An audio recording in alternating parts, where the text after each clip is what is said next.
Depuis hier soir, à Bagdad, c'est la fête. Une fête comme on connaît Bagdad à chaque décision historique.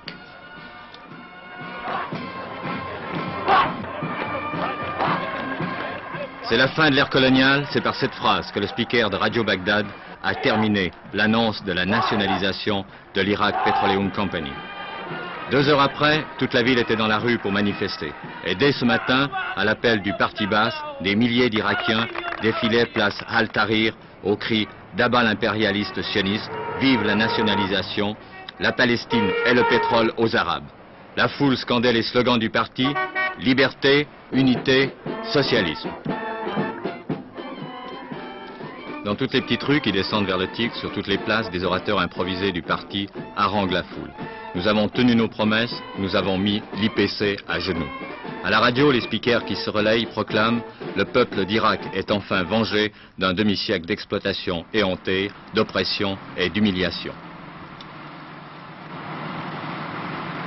En fait, cette rupture était inévitable depuis la révolution de 68 qui a porté au pouvoir le président El-Bakr. Depuis la prise en main des affaires par le Parti Baas, les jours de l'IPC étaient comptés. Parce que depuis 4 ans, la politique de l'Irak tendait vers un seul but, se libérer de l'emprise économique des pays occidentaux.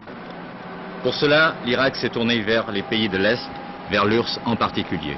Et grâce à l'URSS, l'Irak a pu mettre sur pied ses propres prospections, ses propres productions. En 2 ans, aidés par les experts soviétiques, les Irakiens ont fait surgir du désert une véritable ville et en quelques mois, les 2 gisements explorés étaient productifs. L'Irak était maître d'une partie de son pétrole. À partir de là, il devenait évident que l'IPC, un jour ou l'autre, serait nationalisé. À l'origine de cette politique, Saddam Hussein. C'est l'homme fort de l'Irak. Il est vice-président du Conseil de la Révolution. Et c'est lui qui viendra à Paris dans 2 semaines pour régler les problèmes bilatéraux entre la France et l'Irak. On y parlera bien sûr du pétrole. Et nous avons demandé à M. Saddam Hussein quel était le but de sa politique pétrolière vis-à-vis de la France. La politique de l'Irak est simple, déclare en substance M. Saddam Hussein. Depuis un certain temps, nous nous sommes tournés vers l'Est parce qu'avec l'URSS, nous avons conclu des accords qui ne lèsent pas les intérêts irakiens. Voyez-vous, notre politique pétrolière suit le même chemin que notre politique tout court. Et nous agissons en fonction de l'attitude des pays vis-à-vis des problèmes palestiniens. C'est simple, si l'on est contre nous dans l'affaire palestinienne, on ne doit pas attendre de notre part une attitude amicale. Je vais aller en France et j'aborderai toutes sortes de problèmes et nous parlerons bien sûr du pétrole.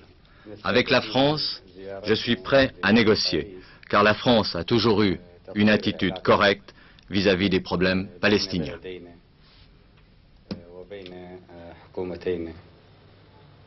بما يخدم شعبي البلدين.